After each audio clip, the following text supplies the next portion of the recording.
મારું નામ માંગીલાલ આશાજી વણઝાર છે અને હું જે હવે એડમિટ છે સોમાજી કાનાજી વણઝારા પંચીજી લક્ષ્મણજી વણઝારાનો ભત્રીજો છું અને સોમાજીનો ભાઈ છું, પિતરાઈ ભાઈ છું. હવે બનાવમાં એવું છે કે અમારે વોટ્સઅપ ગ્રુપ ચાલે છે વણઝારા ગ્રુપમાં. એમાં સોમાજી છે એ અમારે સામાજિક કાર્યમાં આગળ પડતા છે. એમાં કોઈ ખરાબ કોમેન્ટ નોટ થઈ હતી. એમાં સોમાજી એવું કીધું કે ગલત કોમેન્ટ આપણે નાખવી નહીં અને ત્યાંથી અમારે જે અમે આરોપ કરવામાં આવ્યો હતો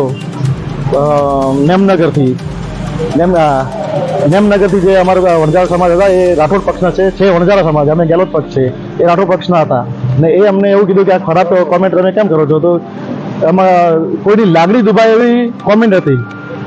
તો એ કોમેન્ટના બાબતમાં કોઈ થોડીક માથાકૂટ થઈ હતી. તો એ લગભગ 50-60નો ટોળો મોટા સ્ટેડિયમના ગેટે આવ્યો હતો.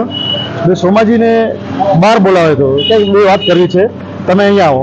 જેવી રીતે સોમાજી બહાર ગયા હતા એવી રીતે ટોળો એના ઉપર તૂટી પડ્યો હતો. તો અમારે બહારથી મિત્રો જે છે અમારા ભાઈબંધો એમને ફોન કર્યો કે સોમાજીને લોકો મારી નાખશે, લગભગ 40થી 50 લોકો છે, તમે ત્યાં આગળ આવો. તો અમે આવતીકાલે જેવી કે આજે 10 તારીખે અમારા રામનવમીનો પાઠ હતો એના થકી અમે પ્રસાદ બનાવી રહ્યા હતા.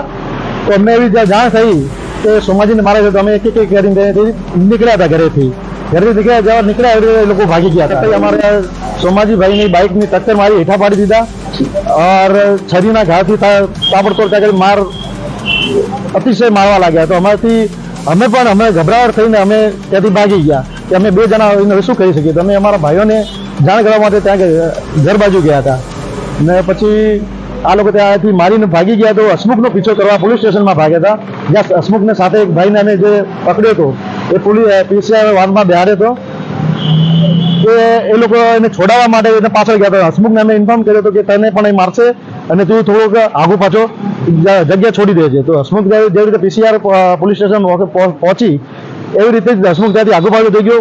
પોલીસને પણ જાણ કરી હતી કે ત્યાં આગળ બહુ 200 માણસનો ટોળો પણ આવ્યો છે અને ત્યાં આગળ મારે જઈને તમે ચાલો. તો પોલીસનું કહેવાનું એવું છે કે એવી રીતે અમે આવવાના નથી, અમે અમારી રીતે જ જઈશું. આ વાત થતાં હસમુખ ત્યાંથી આગુ પાછો થઈ ગયો હતો અને સાથે જે માણસ હતો એને પણ પોલીસ છોડી દીધો હતો. તો જે 50 માણસનો ટોળો આવ્યો હતો એની બાઇક પાછળ બેસી ને જે માણસ હતો એ પણ ત્યાંથી ફરાર થઈ ગયો હતો. એનું નામ હતો અરવિંદ કાળુજી વણઝારા. એ અમારા ઘરે જે અમે પકડીને લઈને આવ્યા હતા ત્યારે મારની બીકથી એને જો અમે મારીએ નહીં એની રીતથી એ કહે કે મને મારશો નહીં, હું તમારો ભાણેજ છું અને તમે મારા મામા થાવ છો, મને કોઈ મારશો નહીં. જે પણ આવ્યા છે એના હું બધા સત્ય નામ બતાવી દઉં છું. મારું એમાં કોઈ રોલ છે નહીં. હું ટ્રેક્ટર ચલાવતો હતો, મને ટ્રેક્ટર ઉપરથી ઉપાડી દે લઈને આવ્યા છે. એવી રીતે અમને એના નામ બતાવ્યા હતા. એનું ખુદનું નામ હતું અરવિંદ કાળુજી વણઝારા અને એના સાથે આરોપી હતા જે નરસિંહજી ખીમાજી વણઝારા, મેરુ ગુલાબજી વણઝારા. એવી રીતે લગભગ 5 થી 10 નામ છે એ હું મારા ફોનમાં છે, હું જણાવી દઉં છું આપને.